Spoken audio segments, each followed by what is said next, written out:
I live in a town that is fairly safe. Aside from college students, I always feel comfortable walking places alone until one walk. It was during the clown craze, which I thought was fake until they said they were going to a school in my town. They were in my town, but not at the school.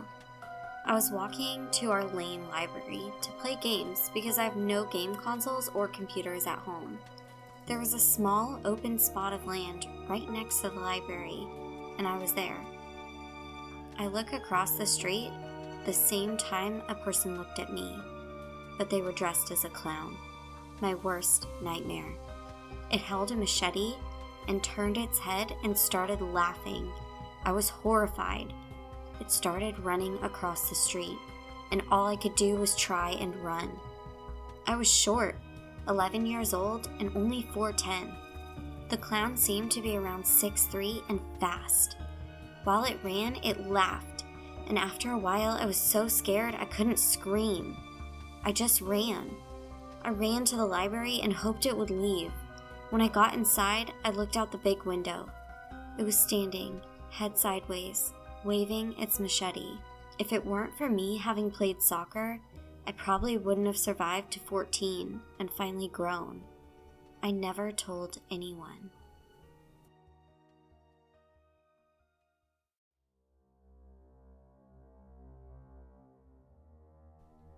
So this happened when I was 11 years old in the 6th grade. One day, I was on my 6th period, which is gym.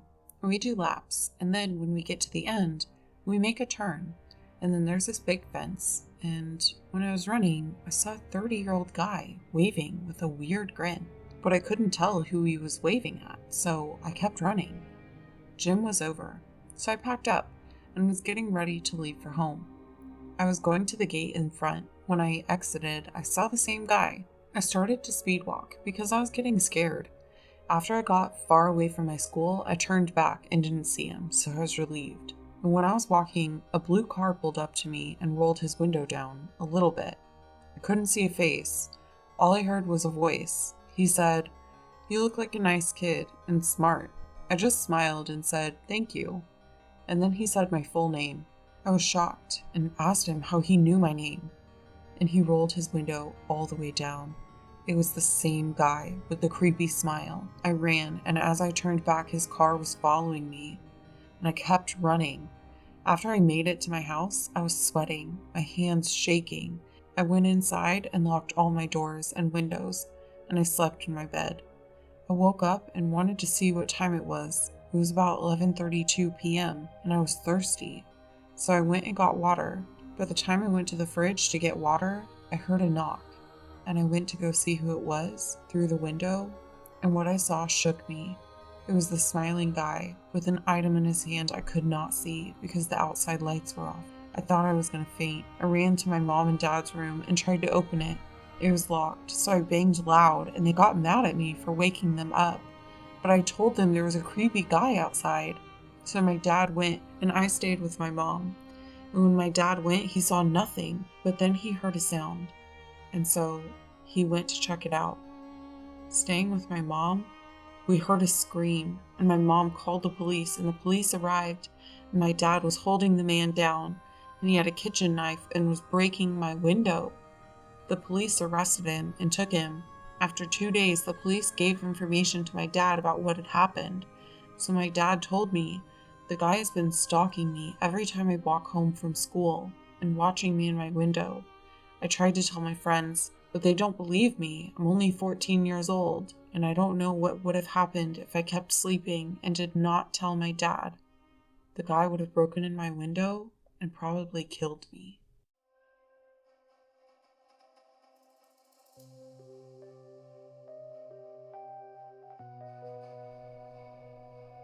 Okay, so let me get this straight.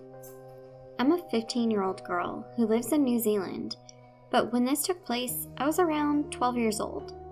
In 2016, a couple days before Christmas, the worst thing happened to us. We found out my auntie died, which was on my dad's side, and they were very close. She was a jockey, and she fell off the horse, and it crushed her. Oh, and her favorite thing was the smell of lilies.